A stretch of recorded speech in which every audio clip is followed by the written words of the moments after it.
Chrysanthemum. This word has been shortened down to mum, and I think it's a play on words. I think of it as Chris and the mum, like in the Queen Mum, which is a version of mom, but it helps me spell it correctly. So even though it's not CHRIS, I think of it as Chris and the mum. Hi, I'm Mary Bourne, traditional naturopath, and I love sharing natural remedies with people. Natural remedies have been around for hundreds, even thousands of years because they work, and they work on humans and often pets and animals. These beautiful gifts from God, chrysanthemums, are an array of beautiful colors. They have a rich history of use. They were first cultivated in centuries ago in China. And the chrysanthemum was used primarily as a culinary herb. The petals and the young shoots found their way to the tables in salads and flowers, and basically the flowers were used, the petals themselves were used, and then the Chinese doctors used them in herbal remedies and healing. One of the ways that they use it is in something called moxibustion, and this is actually the burning of the dried mum that is known as mugwort, and it's a form of acupuncture. So if you're interested in that, you can look it up. I will spell it in the description below. The Japanese subsequently adopted the chrysanthemum and were so enamored with it that they gave it the status of royalty. The flower is used in the emperor's official seal and crest. And the highest level of decoration that can be awarded to an individual for distinguished service is that known as the Supreme Order of the Chrysanthemum. The Japanese have a National Chrysanthemum Day, the Festival of Happiness, which is one of the 5 ancient festival days in the country. Kiku, K-I-K-U, is the Japanese word for chrysanthemum, and you will often see this in Asian cuisine. The chrysanthemum was introduced into European culture in the 17th century. Some European countries gave the flower markedly different meaning, adopting it as a symbol of death, using it for funerals and graves. So we go from joy to death, or hopefully from death to joy, but it is a wonderful flower in the fall. And I have many growing in my gardens, from orange to purple to rust. You can check out the many varieties on I've included in the description below. Chrysanthemums belong to the Asteraceae or daisy family. It is one of the largest in the botanical world. In evolutionary terms, it is considered one of the more advanced families because of its complex flower structure. It used to be called, the family used to be called composite because it was so complex. Members of the family include, obviously, mums, but asters, coneflowers, which we know as echinacea, and zinnia. So you can dry the flower petals and eat them or drink them as a tea, or you could eat the petals as they are. They are really a wonderful accent to a salad. They really draw interest, and you can use varieties of it to create color. Flowers and salads are becoming really popular. I know I've used so many different ones, but make sure that you're getting an edible flower and one that has not been sprayed with pesticides. So I wouldn't just get a mum from the grocery store and use it in my salad, because you don't know what it was sprayed with.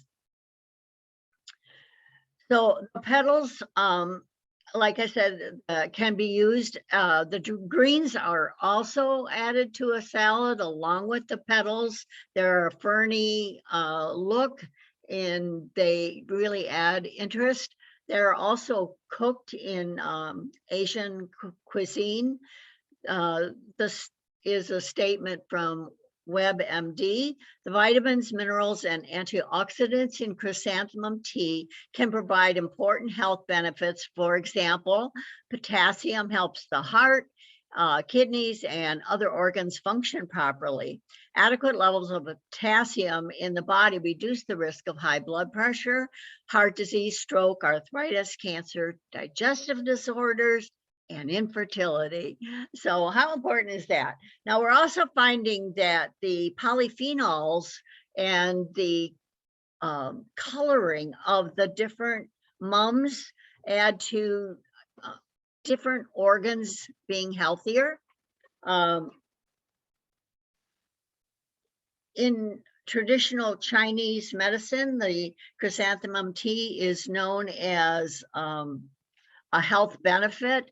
They use it as an antihypertensive, meaning that it can help you control your blood pressure. So one study found that the chrysanthemum, as part of an overall regimen of food therapy, is effective in reducing blood pressure. So there are a lot of studies that prove the authenticity of what the Chinese have been doing for centuries. And we know that food is our best medicine. And so one of the ways we can do that is if we grow our own, and we know that we've grown it responsibly without any chemical fertilizers or herbicides or other toxic influences, that the greens can be used in our food and help us bump up our nutritional value. So when using the flower, remove the bitter end. Like right here, they show the bitter end, and that's just because it looks pretty. But basically, if you want a sweeter tea, the better thing to do would be to let the petals dry and put them in a tea ball and drink it that way.